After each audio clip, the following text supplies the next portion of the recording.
అటా ఇటా ఆయన దారేటు మళ్లీ పాత నియోజకవర్గానికి వెళతారా లేదా కొత్త నియోజకవర్గంలోనే నిలదొక్కుంటారా? అసలు ఆయన ఎందుకు మౌనంగా ఉన్నారు? కార్యకర్తలకి నియోజకవర్గానికి ఎందుకు దూరంగా ఉంటున్నారు? అది వ్యూహాత్మక మౌనమా లేక మరొకట? ఆ నియోజకవర్గ అధికార పార్టీలో ఇప్పుడు ఇదే చర్చ నడుస్తోందట.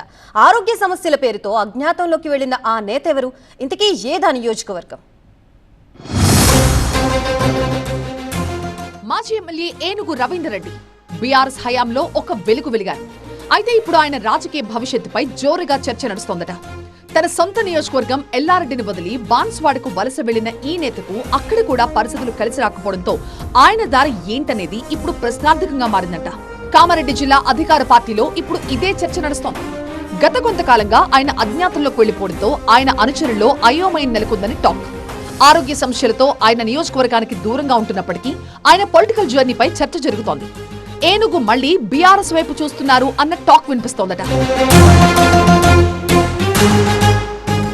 కామారెడ్డి జిల్లా బాన్స్వాడ నియోజకవర్గ కాంగ్రెస్ వర్గపోరుకి కేర్ ఆఫ్ అడ్రస్ అని చెప్తారు. దీనికి కారణం ఇద్దరు సీనియర్ నాయకులు అంటారు.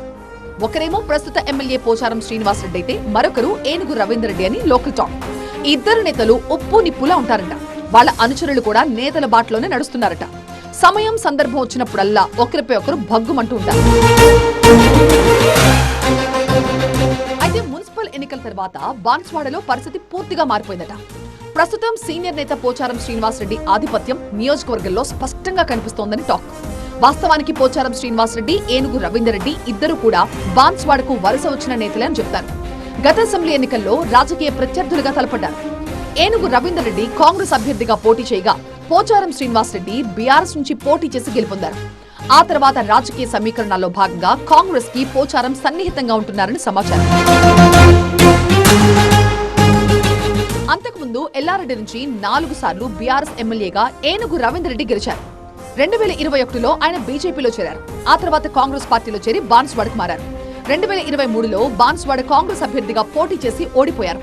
పార్టీ అధికారంలోకి రావడంతో నియోజకవర్గంలో చక్రం తిప్పుదామనుకున్నారు. అయితే కాంగ్రెస్ కి పోచారం సన్నిహితంగా మారడంతో ఏనుగుకి ప్రాధాన్యం తగ్గిందట. మున్సిపాలిటీ ఎన్నికల్లో తన వర్గానికి టికెట్ ఇవ్వాలని ఏనుగు పట్టుపట్టారట. అయితే ఆయన విజ్ఞప్తిని అధిష్టానం పట్టించుకోలేదట. దీంతో ఏనుగు వర్గీయుల్లో కొంతమంది గులాబీ గూటికి జంప్ చేశారట. తన అనుచరులు వెళ్లిపోతుండటంతో ఏనుగు కూడా కాంగ్రెస్ లో కొనసాగాలా వద్దా అన్న డైలమాలో పడ్డారు. ప్రాధాన్యం దక్కని చోట ఉండలేమని తన స్నేహితులతో వాపోయారట. ఈ నేపథ్యంలో ఆయన బీఆర్ఎస్ లో చేరతారన్న ప్రచారం జరుగుతోంది. గులాబీ పార్టీకి చెందిన కీలక నేతలతో ఏనుగు రవీందర్ రెడ్డి టచ్ లో ఉన్నారన్న టాక్ ఉంది. దీనిలో భాగంగా తన సొంత నియోజకవర్గమైన ఎల్లారెడ్డి వైపు ఏనుగు అడుగులు వేస్తున్నారన్న చర్చ జరుగుతోంది. మరి ఆయన ఎటు అడుగులు వేస్తారో చూడాలంటున్నాయి స్థానిక రాజకీయ వర్గాలు.